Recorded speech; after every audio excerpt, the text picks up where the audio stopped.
Welcome to Season 4 of eCommerce Fastlane. This podcast helps resilient entrepreneurs thrive with Shopify. And now on to episode 176. You're listening to eCommerce Fastlane, the podcast show to help you build, manage, grow, and scale a successful and thriving company, powered by Shopify. Listen to real conversations with partners and subject matter experts as they share proven practical strategies, platforms, and the best Shopify apps to help you accelerate your business. The time is now for you to improve efficiencies, grow revenue, profit, and lifetime customer loyalty. Please welcome your host, startup founder, and strategic advisor, Steve Hutt.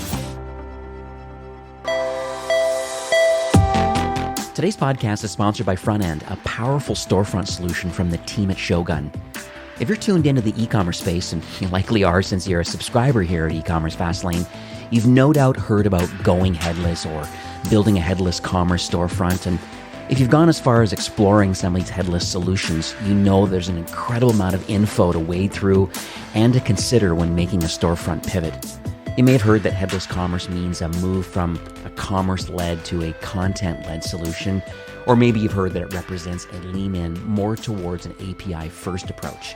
Either way, as with any largely uncharted territory, it can be hard to work out what's growing faster, the technology or the terminology.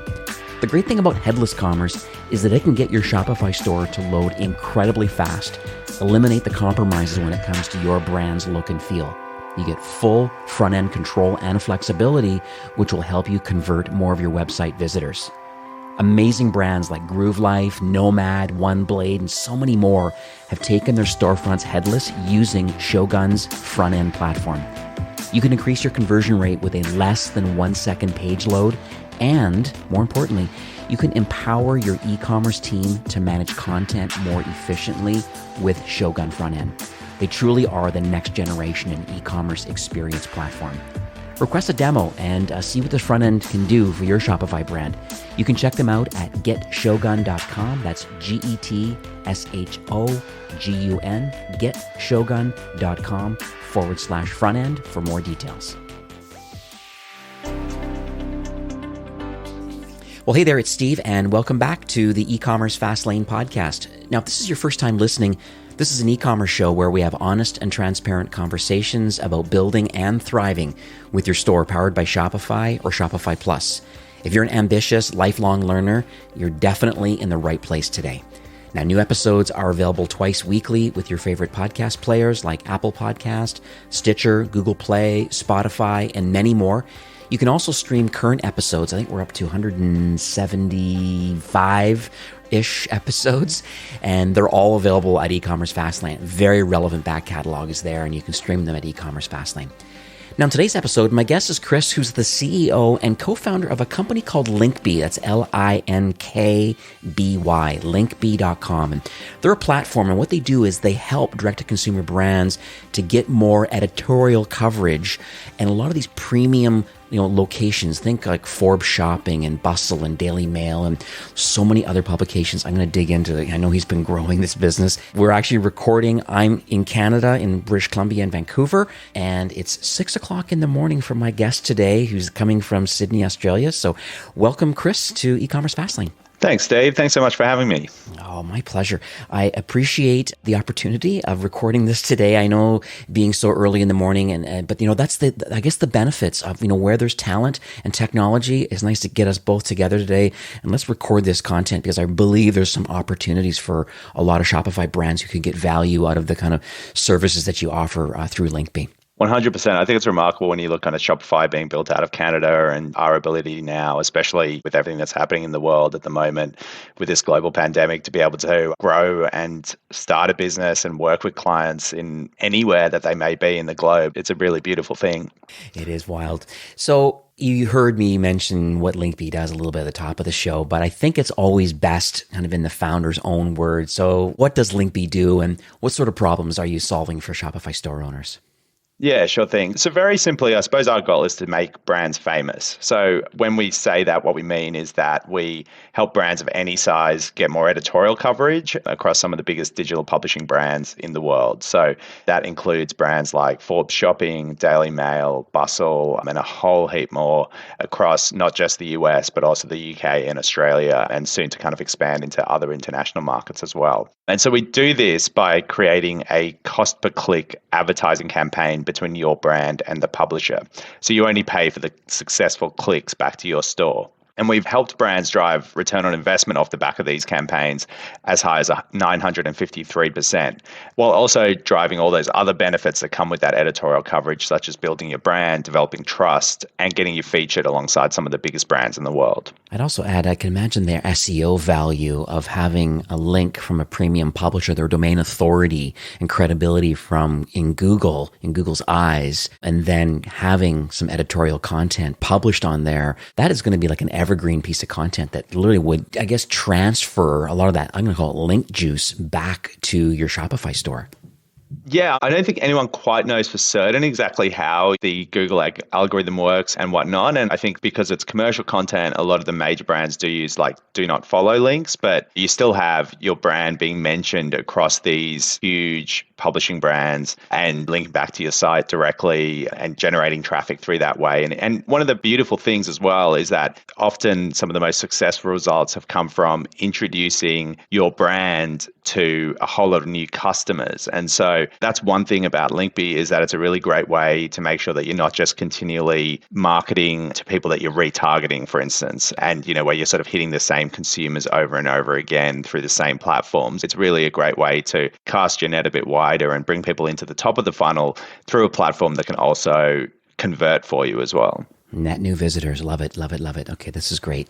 So let's talk a little bit about your journey, because it just fascinates me why people build what they build. And I believe there's a lot more than just, hey, I'm looking for some recurring revenue. Or I think the business model really goes along with the journey of the people that actually built the product. And it just kind of, usually there's an aha moment, usually.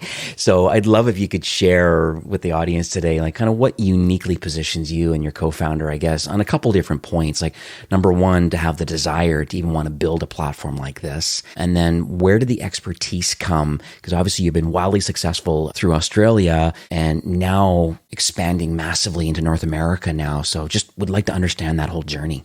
Of course. Well, I like to kind of feel as if my whole career has been sort of building me up to create this business and this company. So 16 years ago, I co-founded my previous business, which definitely in Australia, I'm probably most known for. It's a youth-focused publishing brand called Pedestrian, and it grew to become Australia's largest independently founded media brand.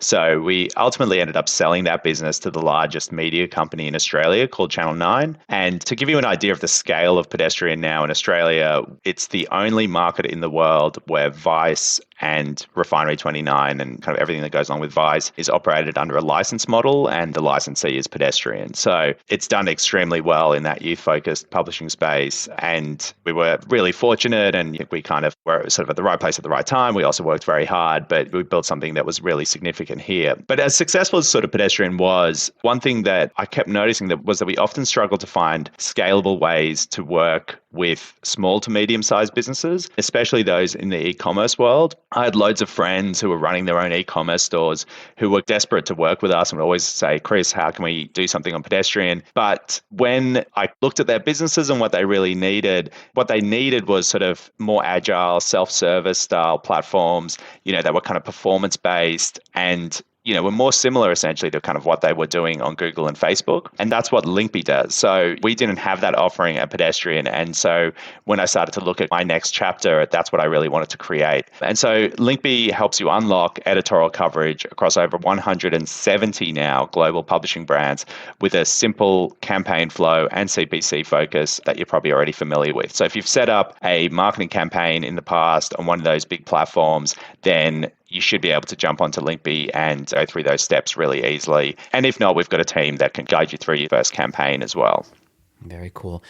I guess many people that are listening today, I mean, myself included, they're wondering, if their brand or if their vertical, if they can gain some traction from the Linkbee platform. I mean, you have these partnerships with a lot of the mainstream publications. And so I think there is merit in that, but I'm wondering, how do you choose a publication? And then maybe walk us through a little bit about first, maybe on like the brands and categories that you've currently helped, I guess, gain some notable coverage. And then I think that might spark some conversation around, can we cover all verticals, or can we select certain publications based on the type of readership they have based on the vertical that you're involved in? So kind of a few questions kind of rolled into one there, but I'll kind of see where this unfolds. Yeah, of course. So we do have some of the major publications that we're probably spending quite a bit of time talking about in this conversation. But at the same time, we do have quite a long tail of publications as well. The main criteria to be chosen as a publisher across the platform is that you're creating quality content that's of a premium nature and it's being featured, and you've got a decent sized audience there. And so we have brands like Entrepreneur.com, which is very much focused on, it has a bit more of a B2B focus. You're targeting kind of founders, startup owners, things like that. On the other hand, we've got the shopping component of a brand like TMZ, for instance. So it's really broad and wide. We do like to think that for most consumer-based products, we have the right home there of a brand. And it may be a brand that the owner of the Shopify store hasn't heard about in the past, potentially. Could be a brand that has a very strong, loyal audience that is able to really move the needle for that brand or that founder. Right. And so I'm wondering about the different types of categories that are available, because I think when I think of Shopify, I mean, I don't know what the exact stats are, but I wouldn't be surprised if Shopify is half fashion, probably. And then there's so many other kind of categories. Have you found success in lots of different verticals, or is it just nature of Shopify that a lot of them are fashion related brands that are doing well? No, it's across the board, really. So, we've run campaigns for really large D2C brands, including the likes of Allbirds, Article, 30 Madison, Wink. But we've also helped loads of much smaller brands, including kind of solo founders on Shopify, get coverage that previously they weren't able to lock in and wasn't possible for them to get access to. So yeah, we've helped brands in categories. Obviously, fashion is a big one, as you mentioned, but beauty's been really, really strong. Homewares, any type of CPG goods have been really, really strong as well. And that's also a category where often the sale price can be a bit lower. And so, this kind of cost per click model does work quite well to get coverage, because it's a category that sometimes the commercial teams of these sort of digital publishers that we work with haven't gravitated towards categories with lower price points as much. Then health-based products, as well as like a whole range of sort of subscription box-based companies as well. And we've also helped smaller brands start to look at some of their first international coverage as well. So as brands start looking to ship or scale into markets like the UK or Australia, we can help to build some of that first press in kind of markets like that as well. I've noticed a lot of the publications, these are a lot of ones that we all know of when I think of people. I'm just looking at your website, like Better Homes and Gardens, In Style. You mentioned TMZ, but there's other big ones out there too. Even like BuzzFeed, like the global BuzzFeed opportunity. You've got some serious clout here and some serious access to a lot of these. Like for sure they're big in North America, but literally you have the world's your oyster as far as English speaking publications. Like that's unbelievable. Yeah, thanks, Steve. Yeah, we've been pretty busy. We still feel like we've got a long way to go. And, we've got a lot of conversations and a lot of more big publishers hopefully about to drop into the site, especially across North America. But yeah, we're thrilled to have Meredith join, who obviously, as you sort of mentioned, publish People and Better Homes and Gardens and In Style. And so we're working with them at the moment to get some of the first brands that they're going to be featuring, getting them samples and getting the editors across those products. We've also got brands like Insider, Pure Wow, the Hearst brands as well. So we've got the newspaper component of the Hearst brands in North America. And then we've got the magazine side of the business in the UK. And hopefully, down the track, we'll have the magazine side of the business in the US as well. We have like kind of men's focused sites like Uncrate and Cool Material. We have Entrepreneur, as I was saying before, which helps give you access to that kind of startup, kind of founder sort of community. The Inventory, which is very product focused, published by the team at Geo Media, as well as the portfolio brands under the Bustle arm. So we do a lot of work with the newsletters of like the Zoe Report and, as you mentioned, BuzzFeed globally. So yeah, it's a huge focus of us to kind of just keep growing that publisher pool and giving advertisers and Shopify owners more and more choice in terms of where they can hopefully have their content displayed and published. Right. So let's suppose that a brand listening today, likes the idea of getting this coverage and they understand it's a cost per click kind of model. They get it and it's going to help them drive some net new visitors. Can you kind of walk us through a little bit about what the campaign flow looks like? Because it truly is a campaign. There's some content that needs to be written. It needs to be compelling and educational and maybe entertaining and talking about, what it is that you sell or a product launch or whatever it is. And then when you have this content produced, then I guess it goes into your system. As a founder of a direct-to-consumer company, like what are the typical costs now based on I have content produced telling a story and educating or entertaining the market about something, and then what's the financial portion of getting this reach that's required? Yeah, of course. So first of all, you simply head to linkby.com. So as you said at the start of the show, that's linkby.com. You would just either request a demo, which is a great way to start because that means that you can chat to one of our team. We've got a team based in North America, so you can talk to someone in your own time zone. You don't have to wake up at 6 a.m. like I have today.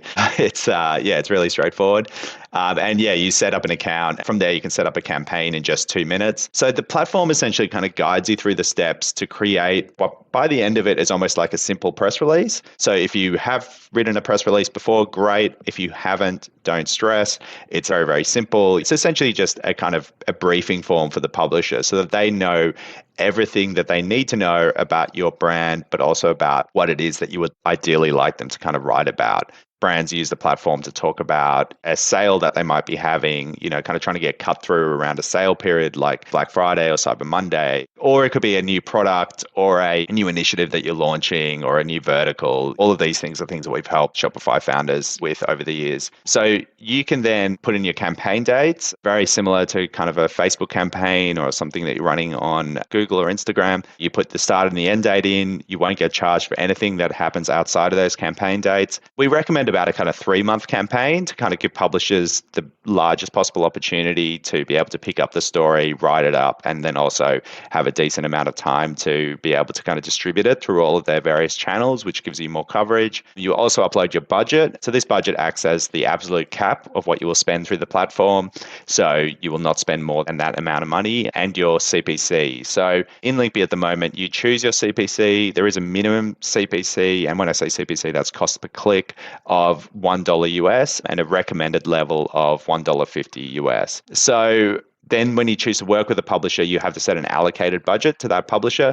So it's essentially from your larger budget, how am I splitting that up to publishers? Most publishers have allocated budgets of $2,500 to $5,000 across the US, which acts as your budget cap with the publisher. So again, it basically acts as your ceiling where you will not pay more than that. And you're only charged for the clicks from dollar number one. So if a publisher only drives 50 clicks for you and you're paying a $1.50 CPC, then you'll only be charged $75. But if that publisher drives 2 million clicks for you and they've got a $2,500 budget cap, you'll only be charged $2,500. So you only get charged for the clicks that you drive up to your maximum budget cap. So the most you'll have to pay and you're only charged what's actually delivered. So there's no kind of fixed fee component to the costs at all.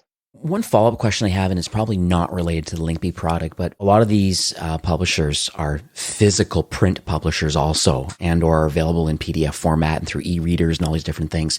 So what happens in that particular kind of case where InStyle has a physical magazine that comes out every single month with editorial content in it? Are those all written by in-house people that belong to InStyle and they're not really taking any advertorials or any kind of PR type pieces in those print publications, versus what the online version has a wider depth of content available that's measurable through a CPC model? Yeah, it's an interesting point. At this stage, the digital teams and the print teams do tend to work quite separately with a lot of these publications. And so what brands are doing digitally often may not ever appear in the print component of the magazine or newspaper, for instance. We've been very focused on the digital component. That said, there is this interesting moment happening, I think, in the world at the moment with QR codes and people getting better at, I suppose, going from printed or kind of barcode QR code style environments into digital. And so it is something that we've started to, at a very early stage of looking at, is saying, can we take this model to kind of like a print environment as well?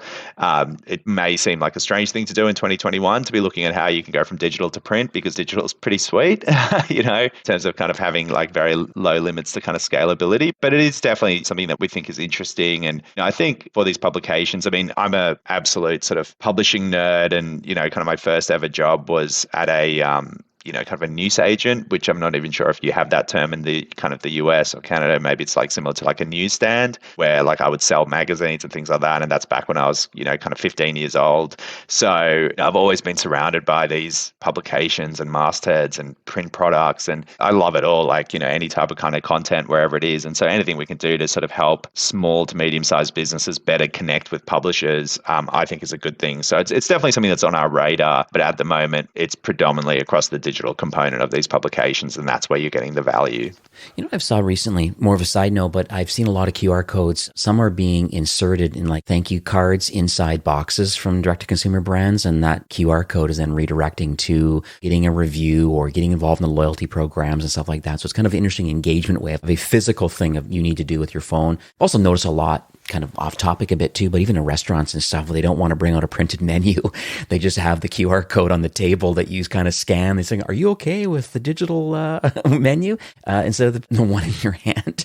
And so we always kind of take a quick snapshot of that and boom. So it seems that more and more people are getting used to the QR code kind of opportunity it's available. And I have seen it in print magazines and stuff, just to direct to a more engaging kind of online presence and or landing page and lead capture and all the things that go along with getting out of print and getting into the digital realm.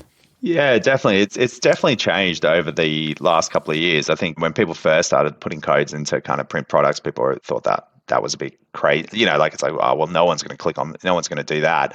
Whereas now you kind of go, well, 100% of people almost know how that thing works. And so therefore, if they want to find out more, they probably will find out more. So yeah. I've even seen physical packages now too, like actual goods with a QR code on them, like the outside packaging. Yeah, wow. So it's so interesting kind of where it's headed.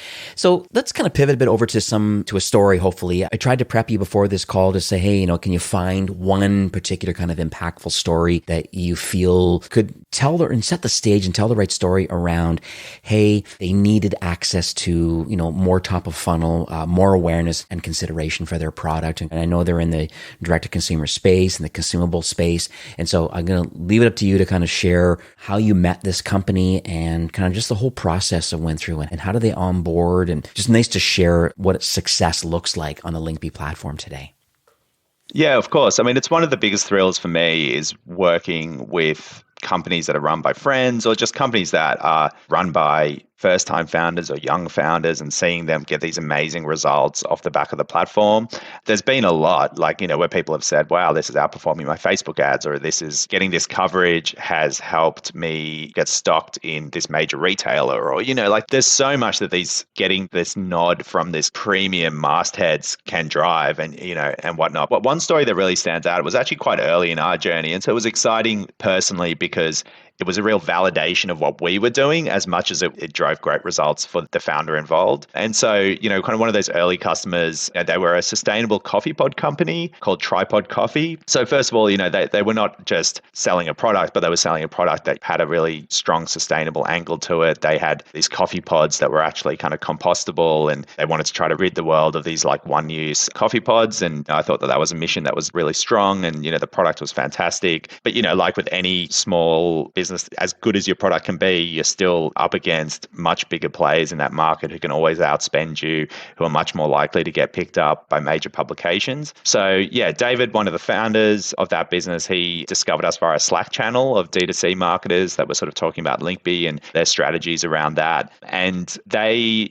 ran their first campaign, which was a big deal for them. Like they were a tiny team, and, kind of every marketing dollar needed to perform. And I guess because of the way we work with publishers, we do have these budget caps in there, which I think sometimes can be a little bit daunting to brands, but they took the leap. They realized the power that one or two really strong articles could drive in that early stage of their business. And yeah, they pitched to a handful of publishers, and very luckily they got the campaign picked up by David's First Choice, which was a website in Australia called Broadsheet. Interestingly, getting a broadsheet feature in Australia is huge. There's actually this term, it's called getting broad chat. Basically, what that means is getting featured across this site sometimes leads companies to get so much new traffic and business that it actually kind of sometimes causes issues for them because there's too much demand for their products.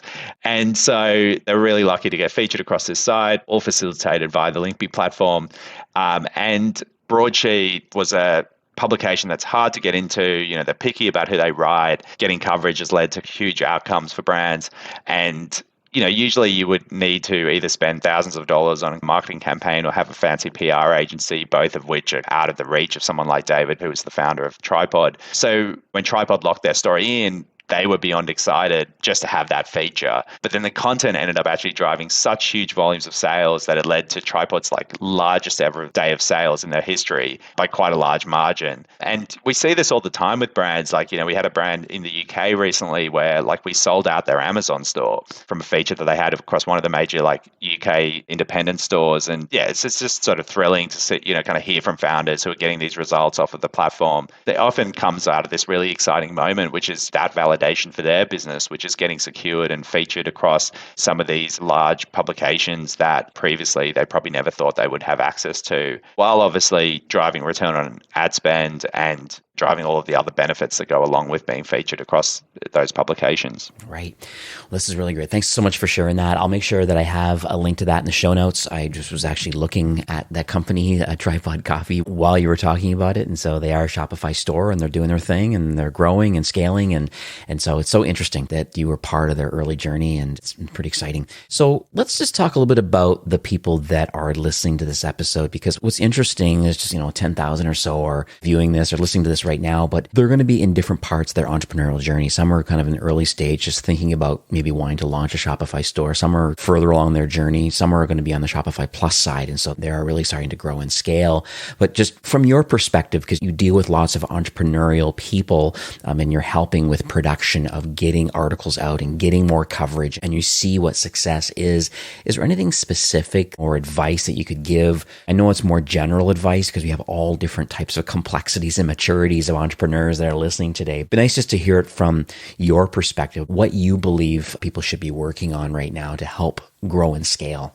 Yeah, definitely. I think probably the first thing, and this is just a tip I would give to kind of almost any entrepreneur, is don't discount yourself from any opportunity because you see yourself as being too small for it. If you're ambitious and you act like a much bigger company than you are, then the beauty of Shopify is that it's got this huge ability to level the playing field, right? So you can have access to world-class e-commerce tools that are as strong and as powerful as some of the biggest players in the market. And so I think, you want to kind of treat your brand with the same respect and the way you present it. We do find that the difference sometimes between brands getting, really strong pickup from publishers and maybe not so much is quality kind of design across the mastheads and just brands that are trying to look like a premium brand across these platforms. And that can make a huge difference, from something that where people go, oh, well, we're just small, so we're just going to look like a small store. And I think that's one of our passions at Linkbee. It's helping kind of small and medium-sized businesses really act like industry leaders and, get editorial coverage and features from some of the biggest names in publishing, coverage that typically went to much bigger brands that have staff in the hundreds of millions of dollars of revenue and whatnot. Yeah, as I sort of said in that previous example, I think, the biggest buzz for us is helping entrepreneurs and companies that are emerging get cut through and coverage that they previously were unable to, that then drives really strong results for them. Mm-hmm. Love it. Love it. So what does the future look like for Linkbee? Are you able to share maybe what your North Star is? I know that, we've not maxed out Australia and UK, but, your journey started there. And here we are now in the US. Are you able to, just end of the day, I'm just trying to understand more about how you're going to continue to iterate on your platform and just offer more value. You have lots of publications, but just what's the future going to look like? Yeah, definitely. Well, I mean, we're continuing to have more and more conversations with more publications. So the goal is to really significantly expand our publishing pool, especially across the US. So that's going to be something that you're going to see if you are on the platform. You'll see over the coming months that there'll be more and more big names joining the platform. We're also currently testing out some new products that will add even further scale to kind of what we're doing, but still really tightly connected to our mission to help revolutionize the way that brands and publishers connect. And we'll also start to, probably quite later in this year, start to look at other international markets to expand into as well. So we're looking at other European markets as well as doing work across Asia as well. So for us, it's with every market we've been into so far has been a success, and there's definitely huge demand for this product. When I talk to global teams that speak directly to brands, they always say, I've never had so much positivity around a product, which is cool. So it definitely doesn't feel like you're kind of selling anything. It feels like you're really solving a problem, which is what we try to do. So yeah, so I'd say growing and expanding the publishing pool, building some new products that help to just add a bit more scale to the offering, then yeah, kind of further internationalization is what the real focus is. Perfect. So Chris, we are nearing the end of the show for today, but do you have any insights or any takeaways that you would like to leave with our listeners today? So yeah, I'd say that making your brand famous is one of the biggest challenges for any D2C brand, and it has positive flow-on effects to everything else that you do. And that's exactly what Linkbee is trying to help do for brands all over the world. We want to increase their brand fame by helping them connect and secure editorial coverage from premium digital publishing brands, so the likes of Forbes Shopping, Daily Mail, and Bustle. Our cost per click offering makes it easier than ever before to kind of scale your editorial coverage as you only pay for the clicks back to your site. Editorial placements like these, they deliver readers content and also context around your brand. So when they click through, they're more likely to convert. And we've been really lucky to be able to help work with brands to deliver return on ad spend as high as 953%. And all of this has led to Linkbee becoming one of the secret weapons of some of the most effective D2C brands around the world. Wow, that's awesome. So how can people learn more about your solution? Where can they go to get more details? Yeah, if you'd like to find out more, simply visit linkbee.com. So that's linkby.com. And you can set up a free demo, chat to one of the team, and yeah, find out how we can help make your brand famous and get you some more editorial coverage across premium publishers around the world. Now, we did speak offline before recording today. I understand that you would like to share an offer for those listening today. Yeah, of course. So one of the things that I think sometimes brands find a little bit daunting about Linkbee is that, as I sort of said, through the campaign creation tool, we sort of help people set up a press release and find that way to talk about the brand and find that hook or that angle to really get an editor excited about what it is that they're seeing when it's being pitched to them. And it's definitely a bit of an art form, and it's something that, just having run campaigns now for thousands of clients and to a variety of publishers all over the world, we've become really, really great at. And we actually have a creative services team in-house that specifically works with some of our largest brands to help them continually find angles and fine-tune their offerings. This creative services team is part of our managed services component of what we offer, which is, again, usually only accessible to kind of larger brands because it involves ongoing fixed fees and things like that. But for, e-commerce Fastlane listeners, we've got a really, really great offer, which is that if you set up a demo and just mention to our account manager who you speak to that you found out about us through e-commerce Fastlane, then we'll be happy to give you access to those creative services for free for absolutely no cost. So it's usually something that would cost brands to have our team help them fine-tune their angles, their press releases, their editorial pitches, and, identify those strongest hooks available to gain the best pickup from publishers. So as I said, you can get access to our creative services team for absolutely nothing if you have listened to this podcast, set up a demo on the site, and we'll be more than happy to give you access to that, because it is something that we're working hard to be able to do, is to help any brand, no matter their size, get more coverage and cut through. And, like our creative services team are absolute guns at being able to find that angle and that secret sauce for a brand to be able to stand out amongst a very crowded environment when it comes to, editors and the choice that they have of brands that they can write about. One nice thing too is I'll make sure that I have the link to the sign up form and some of the details, I guess, like further details on this creative services. I think it's an amazing offer, and I want to thank you for that. I'll have it redirect from ecommercefastlane.com/Linkbee, and that that will redirect you to this particular landing page, which will have the details of how you can get a demo just to see the platform, sign up for it, and then think about the campaign that you want to build, and then have one of the team members through the Linkbee creative team to kind of help.